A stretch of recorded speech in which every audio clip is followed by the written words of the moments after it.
Okay, good afternoon. For the ones that don't know me, I'm Commissioner Pat Seitz for Brunswick County. I'm the Vice Chair, and I'm here today to express my concern in opposition of House Bill 117, the proposed changes in the distribution of the local sales tax revenue.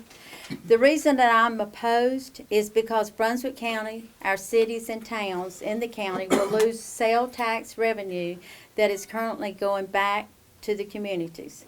Over the next 4 years, the total will be $11 million. This is continued assault by the North Carolina General Assembly. The North Carolina General Assembly has continued to reduce our revenue to the county and to the cities. The county will be forced to do two things: cut services, go up on taxes. In addition to that, once this tax is taken, we usually don't get it back. Next, Brunswick County also has areas that are rural. Brunswick County has somewhere around 26% retirement population, which puts them in a fixed income bracket. If this bill passes and the cities and the county and the towns have to go up on taxes, it will be a burden on the retirement community. Not counting the retirement community, we have young people who would wish to own a home. And because of the tax increase that will probably take place, it will be a burden for these young people. With the Brunswick County tourists, our beach renourishment is another major issue. This will reduce our revenue that is currently being set aside to help fund our beaches, since we're not receiving needed funding. Brunswick County has worked hard at spending their tax dollars wisely. We have established pay-as-you-go on projects and reduced government. We don't want to force our citizens to be burdened with higher taxes. I urge all the citizens of Brunswick County to contact Representative Eiler, Representative Hamilton, and Senator Bill Rabin and express their opposition to this bill. Thank you. The numbers that I've heard for New York County, anywhere from $7 million to $13 million a year just for the county alone, not including the city of Wilmington, the town of Rachel Beach, Carolina Beach, and Curie Beach. Not to mention the impact it's going to have on our school system.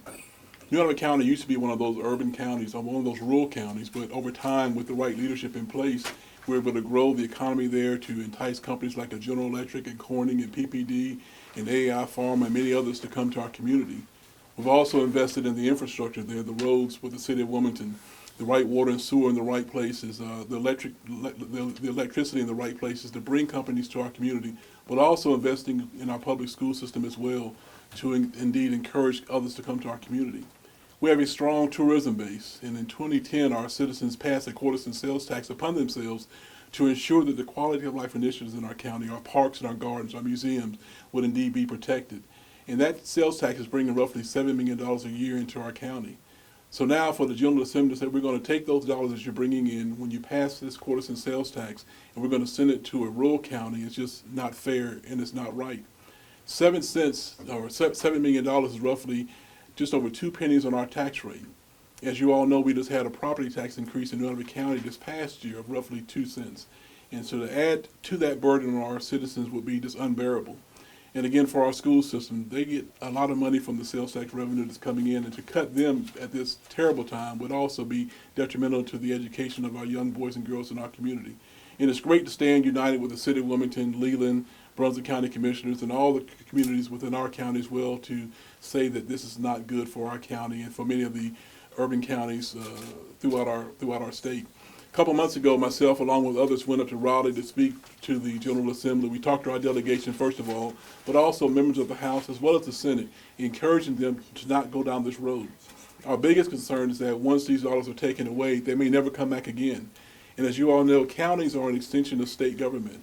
And with the New York County budget, roughly 83% of our budget is mandated by the state and federal governments on how we spend those dollars. Everything from a third of our budget going to our school system and our community college to funding our health department, our DSS, and other agencies within county government.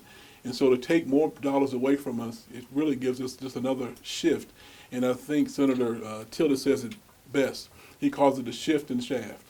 And that's pretty much what it would indeed result in, a shift in shaft to local governments, where now we have to pass that burden along to the citizens of our community. So again, we urge every citizen within New Albany County, within Brunswick County, to call those that represent you in Raleigh and express your concerns. I know that our local delegation gets it, but those beyond need to get it as well.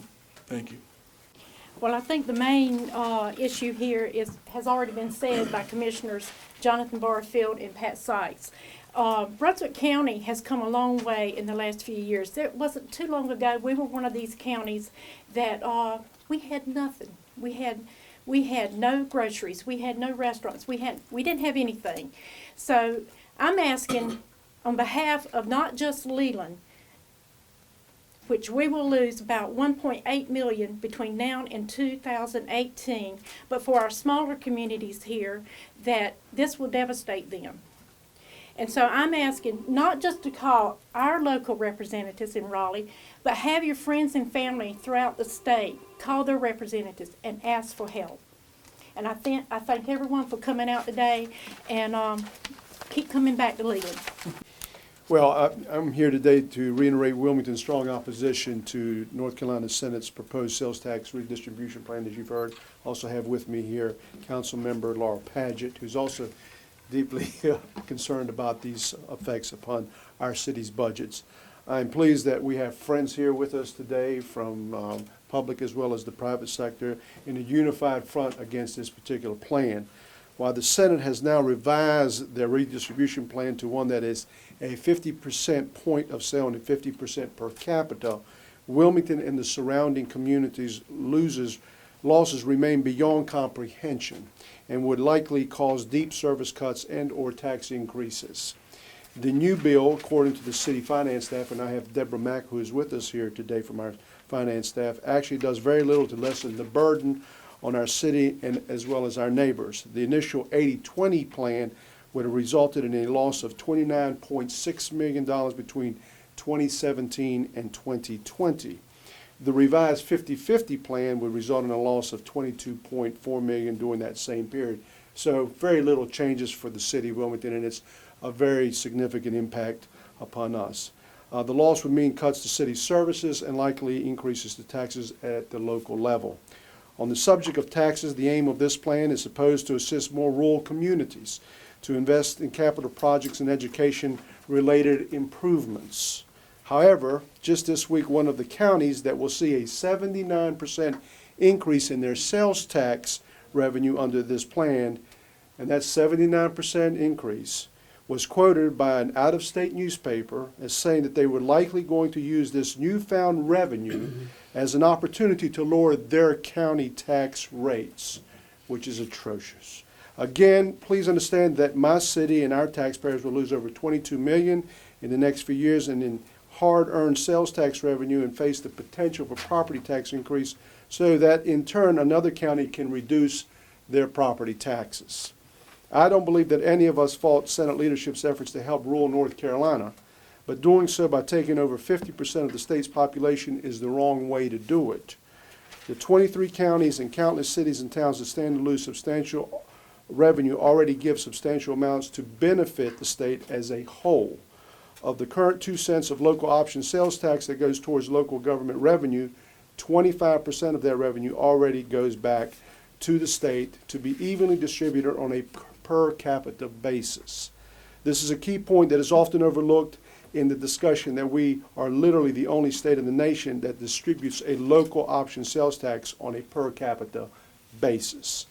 The Alliance for Prosperous North Carolina letter that all of our organizations signed on to and released just yesterday shows that this is not a rural versus urban issue or coastal versus western North Carolina issue.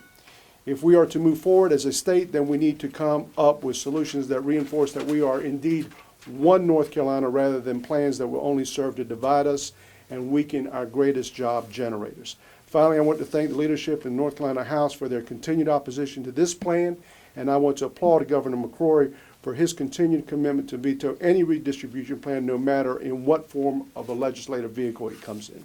So thank you very much. Next. I'm Dana Fisher with the North Brunswick Chamber of Commerce, and I really don't have a whole lot to say. They've said it all the best. But I don't know if you realize, with Brunswick County, we bring in a lot of tremendous out-of-state sales tax revenue with our tourism. And when we have such, reverse these losses and, lose this money, it's going to it will impact our ability to make investments for, tourism in the future and attract new commerce. So I urge everyone to contact Representative Eiler, Senator Rabin, and Representative Hamilton, and let them know your, feelings about this, because we want this to continue growing. And like Brenda said, Brunswick County a few years ago, really it's probably been 10 years ago, if you look at it now, I don't want to see us take a step back. That's right. That's right. And so I want to thank everyone for coming today, and I'll turn it over to Connie Majorette from the Wilmington Chamber of Commerce. Well, everybody said everything, but I want to remind people of one thing. When tourists come here and they need our services, whether it's a lifeguard, whether it's they've had an accident and the police has to come forward, we don't ask them where they live and where the tax money's going to. That money that we raise from those people that we've worked hard to gain, that our citizens have approved the sales tax increases, is here to serve not only our citizens but the people that visit our community. So it's not like we've got wasted money. That money is being used not only for us but for people that come from the outside. And as Dana mentioned, many tourists come from out of state. The legislature has not even mentioned that. So how do you redistribute that back to a county when they're coming from Virginia? So thank y'all for being here. I will say that I think every chamber in the county, in the two counties, is supportive of trying to defeat this. So thank y'all. Good afternoon. I'm Gail McCuskey, and I'm with the Pleasure Island Chamber of Commerce. I'm here just to say that our leadership, our chamber leadership, unanimously supports to stop this redistribution. We've worked very hard for our hard-earned dollars on Pleasure Island, and this would really hurt us terribly. We represent over 450 businesses throughout Pleasure Island and southeastern North Carolina, and we do oppose this. Thank you. Good afternoon, Sue Bullock from the Wrightsville Beach Chamber. Thank you, all of you, for joining in this effort. We're one of the smaller islands.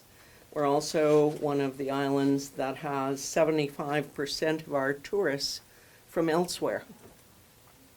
That elsewhere is being paid by the revenues from the room occupancy tax, locally drawn from the tourists.